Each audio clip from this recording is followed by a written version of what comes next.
हम सब एक साथ एक बार फिर से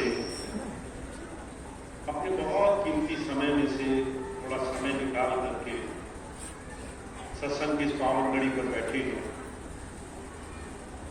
अपने गुरु की याद कर रहे हैं। एक संत का, एक महापुरुष का इस संसार में हमारे और आपके बीच में क्या लेना देना है, वो हमें क्या देने आया है, हम उससे क्या ले सकते हैं,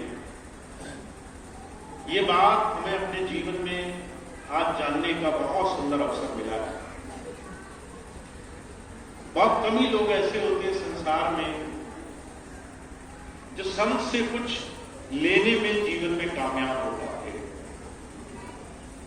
महापुरुषों के पास बहुत से लोग जाते हैं, कोई तन के, कोई मन के, कोई बुद्धि विचार के, अलग अलग संसार की वस्तुओं की कामनाएं लेकर के बहुत से लोग महापुरुषों के पास जाते हैं,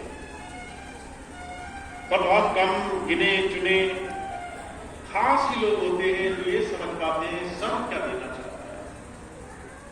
एक सद्गुरु आपको क्या देने के लिए आया है, वो आपके जीवन को, इस संसार में जो भी आपने समय पाया है उस समय को कैसे बदलना चाह रहा है। कबीर साहब ने बड़ी सुंदर एक बात कही है, कहा है बिन मांगे मोती मिले, मांगे मिले न भीख, मांगन से मरना मिला, ये साहिब की। परमात्मा के, उस प्रभु के दरबार में जाकर के जबान से चीजें मांगना, ये तो बहुत साधारण सी बात है। आप देखेंगे चारों तरफ अलग अलग तरीके से उस परमात्मा को लोग याद करने के लिए अलग अलग साधन कर रहे हैं। अपने भारत में परमात्मा को याद करने के लिए कुछ तरीकों की कमी नहीं है। पूजा पाठ, जप तप, नियम, तीर्थ, व्रत, अलग अलग बड़े से बड़े अनुष्ठान, सत्संग में, कथा में जाना। जब आप गौर से देखेंगे तो हर एक इंसान कुछ मांगने जा रहा है, पर सबकी मांग पूरी नहीं हो रही, सबकी इच्छाएं पूरी नहीं हो रही। कारण क्या है? हुजूर कहा करते थे, हम जबान से कुछ कहते हैं, मन में कुछ और होता है, हमारे अंदर किसी और ही चीज की पुकार लगी हुई है। हम जो मांग रहे हैं वो हमारा बाहरी परिवेश, बाहरी माहौल तय करता है।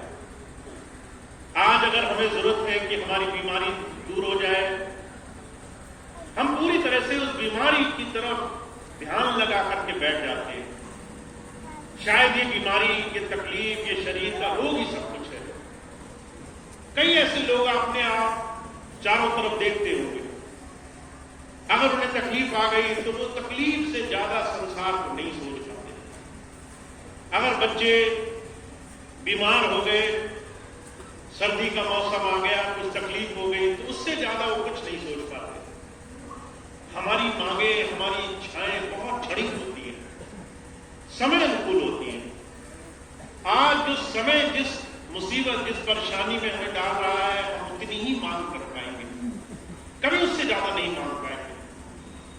हुजूर कहा करते थे, जो जितनी भी आपके जीवन में, आपका जीवन इस मन के अनुरूप चल रहा है, और आपने अगर ये बात नहीं समझी कि आपकी मांगे बहुत क्षणिक है, बहुत समय अनुकूल है, तब तक आप अपने जीवन में किसी महापुरुष के पास जाकर के भी एक बड़ी चीज को नहीं प्राप्त कर सकते। संत जब संसार में आता है तो हमें इस मन से थोड़ा ऊपर उठना सिखाता है। अगर आपको किसी महापुरुष का सानिध्य मिला है तो पहले ये जानना जरूरी है कि हम क्या मांग सकते हैं, हम कैसे मांग सकते हैं, उसको पाने के लिए हम जीवन में क्या कर सकते हैं। महाराज जी के जीवन की घटना आती है। महाराज जी कहा करते थे, सिर्फ सत्संग में आने वाला हर एक इंसान, अगर आप इन चमड़े की आंखों से देखें, वो हर एक इंसान क्षणिक आपको बड़ा भावुक मालूम पड़ेगा, बड़ा भक्त भक्ति भावना में सरोवर मालूम पड़ेगा, पर हर एक इंसान सत्संग को अभी धारण नहीं कर पा रहा है। हर एक इंसान गुरु से क्या पाना है, क्या मांगना है, कैसे गुरु से कुछ प्राप्त होगा, इस बात को नहीं समझ पा रहा है। अगर हमें ये छोटी सी बात समझ में आ जाए कि हमें संतों का सानिध्य कैसे जीवन की सार्थकता की तरफ ले जा सकता है, तो सबसे पहली चीज जो संत हमें समझाना चाहते हैं, कहते आप अपनी बाहरी परिस्थिति के अनुकूल अपने मन के पीछे भागने वाले न बनो। आज आपके जीवन में कोई चीज की कमी है, आप उसी के पीछे भागने लगे। घर में पैसे की कमी है, आप उसी के पीछे दौड़ने लगे। बच्चे आपकी बात नहीं मान रहे, आपके बच्चे पढ़ाई लिखाई नहीं कर रहे, आप उसी में उलझ कर रह गए।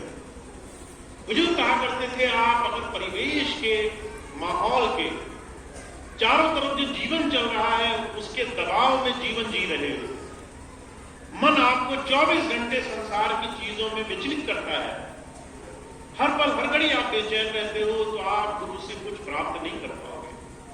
आपको पहले इस मन को मजबूत करना है।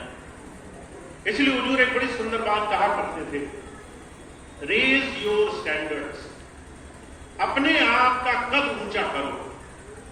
जो तुम पाना चाहते हो वो चीज तुम्हें तब मिलेगी जब तुम जीवन में छोटी छोटी चीजों से थोड़ा आगे बढ़ने की, थोड़ा और दूरदृष्टि रखने की तरफ कदम उठाओगे। अगर आप आज जहां हो वहां से ऊपर उठने की तैयारी नहीं करोगे तो आपका मन हमेशा क्षणिक सुखों की तरफ, छोटी छोटी चीजों की तरफ परेशान रहेगा। और महाराज जी कहा करते थे, फर्ज करो तुमने कुछ मांगा, वो तुम्हें मिल गया, तो क्या तुम्हारी इच्छाएं समाप्त हो जाएंगी? क्या आज के बाद तुम्हारे मन में कोई इच्छा नहीं पनपेगी? जैसे ही तुम्हारा एक काम बनेगा वैसे ही उस काम से मन उठने लगेगा। जैसे तुम्हारा एक मन की इच्छा पूरी होगी वो चीज तुम्हारे लिए बेकार हो जाएगी, क्षणिक हो जाएगी। जब तक कोई चीज नहीं मिली है तब तक वो पहाड़ की तरह है। जैसे वो चीज मिलेगी मन उससे 1000 चीजें और मांगने लगेगा। इसलिए हुजूर कहा करते थे, तुम्हारी मन की इच्छाएं कभी भी तुम्हारे संसार के विषयों का अंत नहीं हो सकती हैं। तुम्हारी मांगे कभी भी अंतिम मांगे नहीं हो सकती हैं, क्योंकि एक पूरी होते ही 1000 खड़ी होंगी। इसलिए आपको अपने जीवन में गुरु का जब सानिध्य मिल जाए तो आपको समझ में आना चाहिए कि गुरु आपको क्या देना चाहता है। सबसे पहले संत आपको मन गति से ऊपर उठाना चाहता है। हर वक्त मन जो कहे वो आपको करने की चाह न हो, हर बात मन की पूरी करने के पीछे आप परेशान न हो। मैं हर रोज बहुत से भाई बहनों को देखता हूं। अभी कुछ दिन पहले मुझे एक बहन जी मिली, वो आई और आ करके मन में एक इच्छा लेकर, मैं अपने जीवन में कौन सी चीज कैसे पाना चाहती हूं, बिल्कुल सदी हुई इच्छा लेकर के आई। ये चीज ऐसे हो जाए तो मुझे सुख मिलेगा। अब मैं उनकी बात सुनता रहा, बड़ी देर तक कहती रही, मेरा ये काम बन जाए, ऐसे बन जाए, इस तरीके से बन जाए, इस तरीके से मेरी इच्छा पूरी हो जाए, तब तो मेरा काम ठीक है। जितनी देर उन्होंने बात की अपने मन से सदी हुई इच्छाओं से बढ़कर करी। हम सबको लगता है हमारे जीवन में हमारी इच्छाएं पूरा करना ही जीवन का लक्ष्य है, जो हम चाहते हैं वो हो जाए। पर जो कहा करते थे, ये मन हमेशा संसार में उस चमकदार चीज के पीछे भागेगा जो आपको बहुत कीमती मालूम करती है।